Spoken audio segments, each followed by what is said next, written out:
안녕하십니까. 대단한 부동산 꼰대 김학주입니다. 자, 오늘은 서울 수도권 집값 상승 불안 요소에 대해서 한번 보도록 하겠습니다.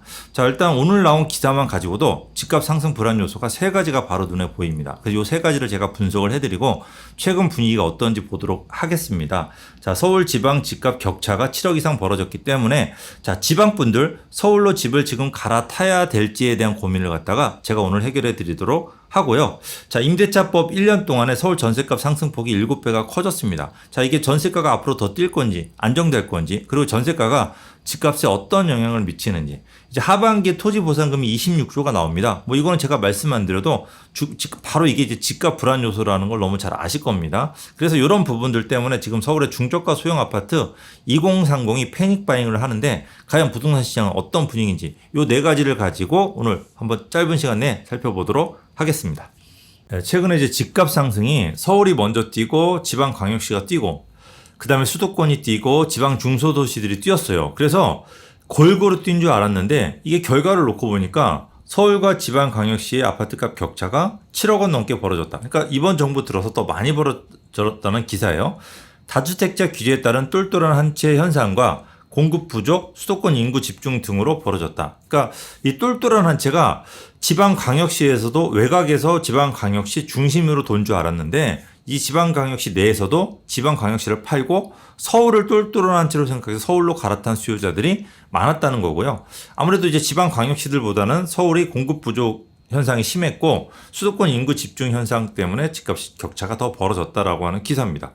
자, 이제 서울이 4년 전에 6억 1천만 원이었어요. 이게 이제 11억 5천으로 뛰었어요. 그러니까 5억 정도가 뛸 동안에 지방광역시는 2억 6천에서 3억 6천으로 4년간 1억 정도 뛰는데 이제 그쳤다고 하는 기사입니다. 그러니까 서울이 5억 뛸 동안에 지방광역시는 1억밖에 안 뛰었고 이게 지방의 그냥 일반 중소도시로 가면은 더 적게 올랐다는 거죠. 이런 격차 때문에 지금 현재는 많은 수요자들이 지방 그냥 중소도시 위주로 사러 규제가 없는 지방 중소도시로 많이 사러 갑니다. 그럼 이제 첫 번째 우리가 이제 두 가지를 포인트로 잡을 게 자, 이게 그럼 지방 중소도시로 지금 매입을 하러 가는 게 맞는 건지 라고 하는 부분과 두 번째로는 앞으로 이제 그럼 지금도 서울하고 지방 광역시들의 가격 차이는 더 많이 벌어질까? 그럼 지금이라도 광역시 아파트를 팔고 서울을 갈아타야 될까? 라고 하는 부분을 한번 살펴보도록 하겠습니다. 일단은 서울과 지방 아파트 격차가 가장 벌어지는 가장 큰 이유가 아무래도 주택 공급 부분 때문에 그렇습니다. 공급률.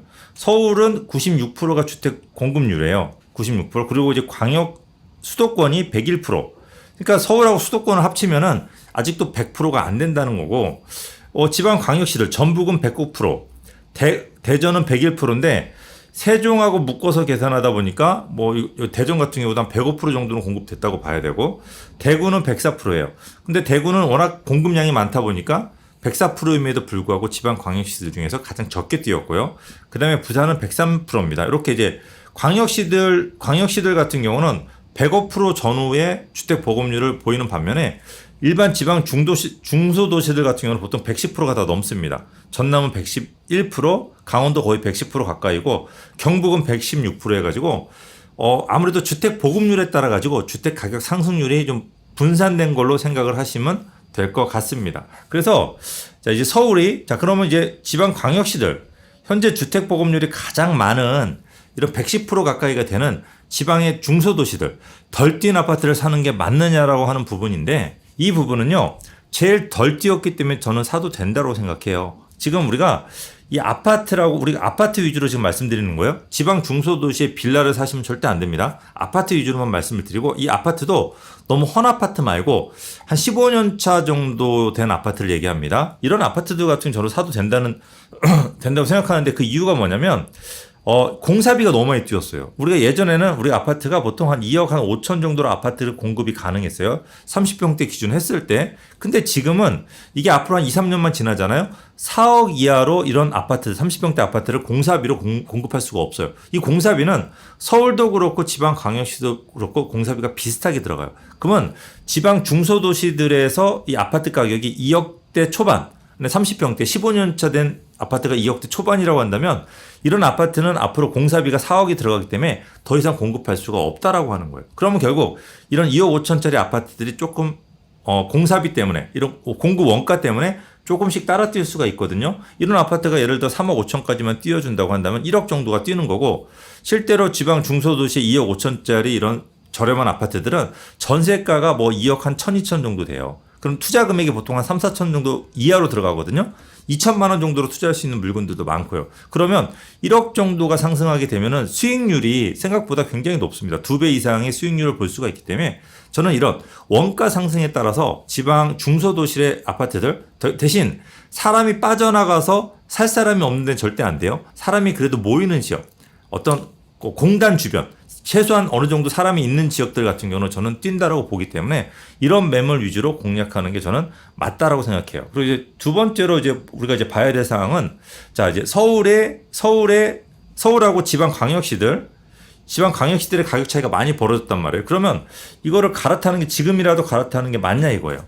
이 부분은 저는 이렇게 생각해요. 주택 보급률이 올라가면 올라갈수록 이 업무타운, 굉장히 고가의 월급을 받는 굉장히 고밀도의 업무타운과 그렇지 않은 지역의 가격 차이는 점점 벌어져요. 이제 미국 같은 경우도 그렇고 일본 같은 경우도 그렇고, 뭐 실리콘밸리가 미국에서 집값이 가장 비쌉니다. 그러니까 월급을 가장 많이 받는 사람들이 모여 사는 지역 위주, 앞으로 고부가가치 산업을 일으키는 그런 지역 위주로 더 많이 뛰고, 그렇지 않은 지역은 점점 벌어진다라고 생각을 하시면 될 것 같아요. 그래서 저는 이제 서울 또는 경기도 쪽에서 봤을 때는 뭐 판교라든지 마곡지구 같은 지역, 그런 업무타운 정도 아니면은 서울을 따라잡기 힘들다고 보거든요. 그래서 판교, 마곡, 그리고 서울 이런 쪽하고 그렇지 않은 지역의 가격 차이는 시간이 가면 갈수록 벌어질 것 같고, 주택 보급률이 올라가면 올라갈수록 점점 더 벌어질 것 같습니다. 특히 서울 같은 경우는 96%의 주택 보급률을 보이고 있는데, 이거를 100%까지 끌어올리는 게 과연 가능할 거냐 이거예요. 근데 이거는 거의 불가능해요. 왜냐하면 서울이 재개발, 천세대짜리 아파트를 짓는 재개발을 했을 경우에는 한 구역당 300가구 정도를 늘릴 수가 있어요. 그런데 이거를 우리가 서울의 주택 총량을 460만 가구라고 한다면, 이거를 10%, 한 4%의 주택 보급을 늘리려고 하면 4, 46, 20만 가구를 지어야 되거든요. 새로운 아파트를 20만 가구를 지어야 되는데, 그럼 우리가 300가구를 지었을 때 20만 가구, 약 700개, 그죠? 700개 정도의 재개발을 해야지 20만 가구를 채울 수가 있습니다. 그러면 서울에서 700개 정도 재개발을 시작을 해서 완성까지 가려고 한다면 최소 빨라도 한 30년은 걸린다는 거죠. 그러면 서울에서는 30년 동안 주택 보급률을 100%까지 끌어올릴 수는 없다라고 하는 거죠. 더군다나 이 30년이 지나는 동안에 이 460만, 기존의 460만에 있던 주택들 중에서도 사람이 못 살 정도로 낡아지는 집들도 생길 거예요. 그럼 그런 것들 또 재건축을 또 해줘야 되니까 그런 것들까지 같이 합친다고 한다면 서울은 50년 내에는 주택 보급률을 100%로 끌어올릴 수가 없습니다. 그렇다고 그린벨트를 마구 훼손해가지고 아파트를 마구 지을 수도 없잖아요. 그죠? 서울의 빈 땅, 얼마 남지도 않는 서울의 허파 역할을 하는 그런 땅들을 마구잡이로 훼손할 수도 없다 보니까 서울은 한 50년까지는 주택 보급률을 100% 이상 채울 수가 없다라고 생각하시면 되니까, 어떻게 본다면 가장 안전한 투자가 서울이지 않을까라는 생각도 여러분들이 하셔도 될 것 같은데, 이 판단은 제가 우리 구독자분들한테 한번 맡겨놓도록 하겠습니다. 자, 이제 두 번째 기사입니다. 자, 이제 서울 매매값 불안, 서울이 집값이 하락하지 않고 굉장히 안정화되고 또 다시 한번 상승할 수도 있다라고 하는데, 가장 큰 또 비중을 차지하는 게 전세가입니다. 서울의 전세가가 이제 폭등하고 있다. 이게 이제 서울 우리 임대차 1법이죠. 그러니까 서울 집값 상승하는데 전세가가 만약에 1조였다면 서울 집값 상승하는 또 하나의 큰 주범은 임대차법이었습니다. 그래서 서울 임대차법 시행 전에는 서울 임대차 상승률이 2.37%였는데 지금 임대차법 시행 1년밖에 안 지났음에도 불구하고 17%, 16.69%가 상승률로 올랐다는 거죠. 문제는 이게 더 오른다. 올 가을에 더 오를 거라고 많은 전문가들이 예상을 한다라고 하는 거죠. 자, 계약갱시 청구권제와 전월세 상한제를 골자로 한 임대차법은 전세 시장에 혼란을 가져왔다. 매물이 잠겼어요. 우리가 2년 플러스 2년을 더 살다 보니까 예전에는 2년만 살면은 서로 간에 바꾸기로 했어요. 내가 이 사람이 여기로 이사하고 이렇게 서로 간에 이사할 자리들이 나왔단 말이에요. 근데 이제 4년을 앉아버리니까 자리가 없는 거야. 그러다 보니까 임대인들이 내놓는 시세대로 가격이 올라버리는 거죠. 내놓는 가격대로 들어갈 수밖에 없는 거죠. 물건이 없으니까. 그리고 전세를 월세나 반전세로 이제 돌려는 움직임이 확대됐다. 이게 세금을 너무 많이 올렸어요. 그러다 보니까 집주인이 부담되다 보니까 보유세를 올리니까 이 보유세를 선진국들은 보유세를 임차인들이 내는 나라들이 대부분이에요. 그러다 보니까 당연히 집주인들이 야 보유세가 올랐어. 당신들 월세 더 내. 그러니까 결국은 임차인 부담으로 전부 다 들어갔다고 하는 거고 집주인과 세입자 간의 분쟁은 커졌고 이사비나 위로금 같은 뒷돈도 가능화됐다. 자꾸 싸움이 나요. 자꾸 이상한 법을 너무 많이 만들다 보니까 싸움이 나게끔 만들었어요. 법을 갖다 확 제대로 준비를 하고 만들어야 되는데 그냥 일단 만들고 보니까 여기서 엄청나게 어떤 문제가 많이 발생을 하는 거죠. 이 문제를 전혀 예상하지 않고 법부터 만들어 버리니까 이런 문제가 생기는 거예요.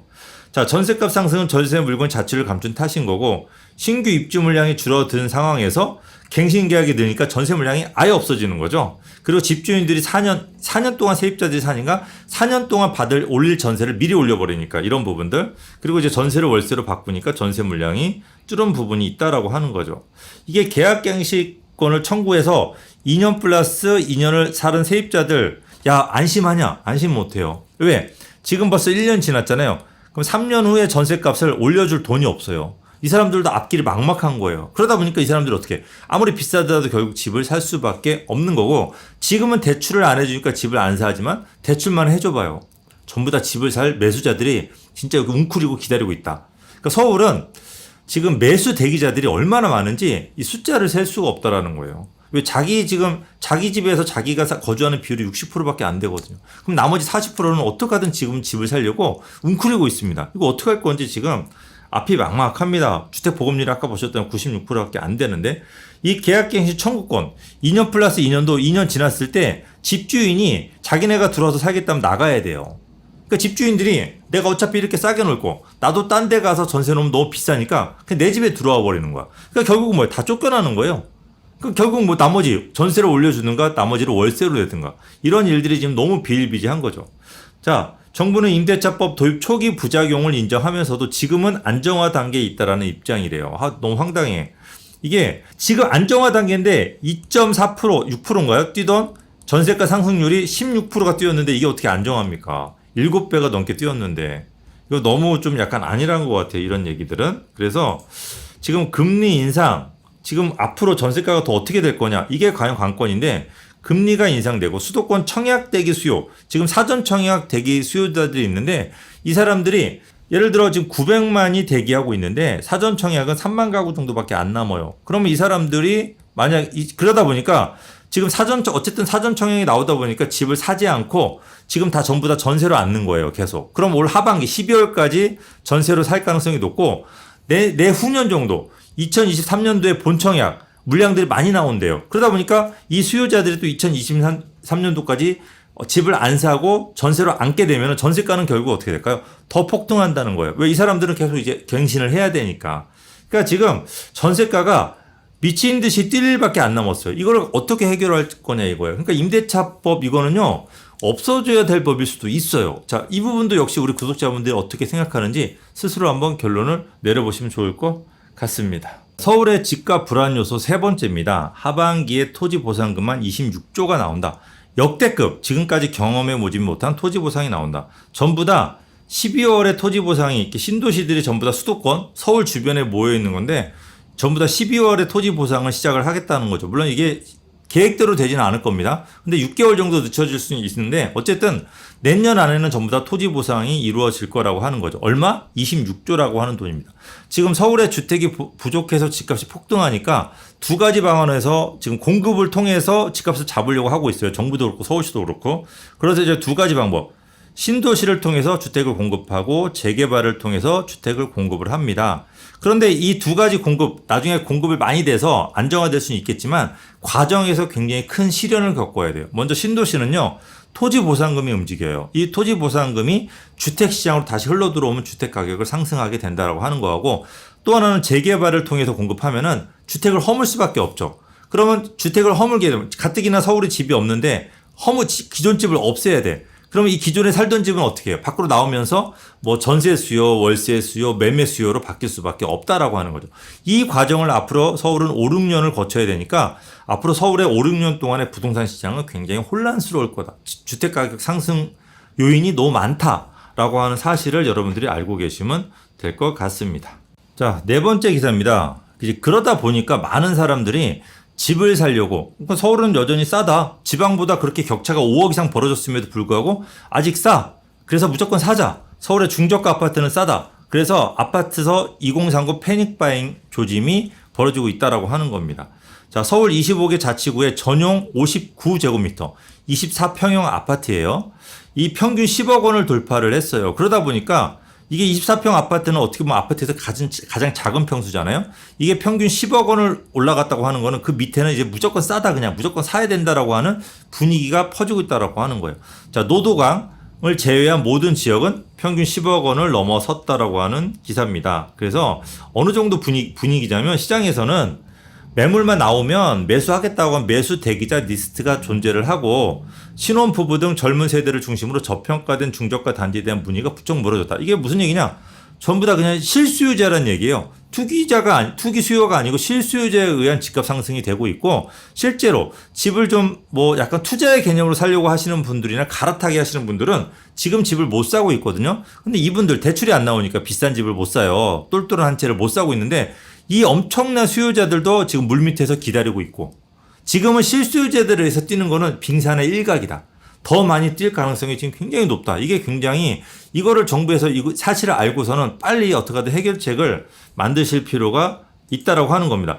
제가 이런 얘기를 하면 어떤 분들은 너무 집값에 대해서 너무 불안한 분위기를 조성하는 거 아니냐라고 말씀하실 수 있는데, 아니, 저 그렇게 생각하지 않아요. 이런 분위기를 알아야 돼요, 우리 일반 분들도. 그래가지고 왜 자기 집을 잘못하면 싸게 팔 수도 있는 거잖아요. 더 기다려야 되는데, 또 살 사람들은 빨리 사셔야 되잖아요. 그래서 너무 무조건 내가 청약 가능성이 아예 없는데 무조건적으로 기다릴 수는 없죠. 지금 샀다가 5년 있다 팔고 다시 그때 가서 청약을 받더라도 살 사람들은 빨리 사야 될 필요가 있으니까, 이런 부분들은 어차피 스스로가 판단하니까 정확한 내용을 여러분들이 알고 계셔야 됩니다. 그래서 이제 하반기 아까도 보셨다시피 전세 대란이 예고되면서 실수요자들이 너무 불안한 거예요. 그래서 매수에 적극적으로 뛰어들고 있고, 이 하반기 전세 대란 아직 시작도 안 했어요. 이게 하반기 이사철에 만약에 진짜 본격적으로 눈에 보이기 시작한다고 한다면 그때는 더 뒤집어질 가능성이 높다. 자, 서울에서 수도권에서 지방으로 이어지는 집값 상승세가 도로 서울로 회귀하는 악순환을 벌어지고 있다라고 하는 거죠. 그래서 지금 전월세 시장이라도 좀 안정화됐으면 과도한 거품이 낀 가격에 굳이 매수하려고 수요층이 적을 텐데, 전세 시장 전망이 워낙 좋지 않다 보니까 차라리 매수하자라고 하는 수요자가 굉장히 많다라고 하는 거죠. 뭐 가장 첫 번째 불안 요소, 서울이 이제 전세 상승이에요. 두 번째 불안 요소는 뭘까요? 두 번째 불안 요소는 이제 공급 부족이에요. 공급이 점점 더 부족하다고 하는 거고, 자, 세 번째, 아까도 보셨다시피 이제 그 토지 보상비 23조였나요? 토지 보상비가 이제 불안 요소인 거고, 자, 네 번째 불안 요소는 이제 사전 청약 수요자들이에요. 이제 사전 청약을 대기자는 900만인데 물량은 3만밖에 안 나오니까 이게 끝나고 나서 사전청약이 떨어진 사람들이 집을 사러 간다. 더군다나 내년 상반기에 나라에서 제일 높은 사람을 뽑는 퍼포먼스도 있어요. 이런 것까지 막 겹치고 난다고 한다면, 물론 이거 말고도 불안 요소는 굉장히 많지만 제가 요 네 가지만 적어도 여러분들이 어떤 지금 분위기인지 절실하게 느끼실 겁니다. 어쨌든 이런 부분들에 대해서 여러분들이 정확하게 알고서 여러분들의 부동산에 대해서 정확하게 여러분들이 스스로가 결정을 할 수 있는 최소한 눈은 키우실 필요가 있습니다. 이 부분에 대해서 제가 여러분들한테 계속, 저희 대단한 부동산 꼰대에서 여러분들 계속 지속적으로 정보를 제공할 테니까 구독 눌러주시고 알람 설정 반드시 해 주십시오. 자, 저는 여기서 물러가도록 하겠습니다.